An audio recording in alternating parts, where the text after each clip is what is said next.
many months to go before President-elect Trump officially takes office, we're learning more about one of his advisors with direct ties here to the Ocean State. Lieutenant General Michael Flynn is a retired intelligence officer and has appeared at the Republican National Convention. He introduced Trump at several campaign appearances, and tonight we're learning more about his Rhode Island roots and what role he could play in the Trump administration. Eyewitness News reporter Steph Machado spoke to Flynn and joins us now with more from our control room.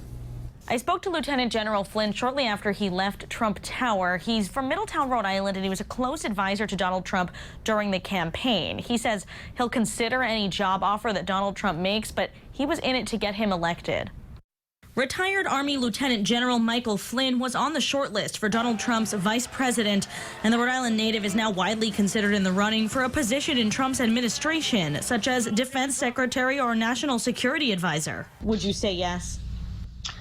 You know, I'd have to give it some thought. It would have to be a conversation that we'd have to have for the right reasons. I spoke to Flynn by phone less than 24 hours after Trump was declared the winner. He says winning the election was his main goal. There's a lot of things to do and a lot of different ways to serve.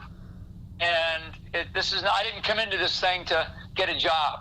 Flynn was a close national security advisor during the campaign with a fiery speech at the Republican National Convention. She put our nation's security at extremely high risk with her careless use of a private email server.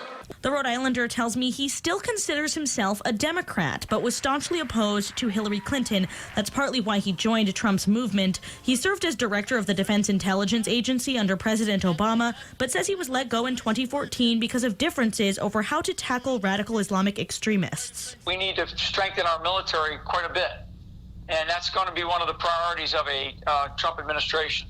And Flynn tells me he'll be meeting with Donald Trump Thursday morning in New York before Trump heads to D.C. to meet with President Obama. I'm Steph Machado, Eyewitness News.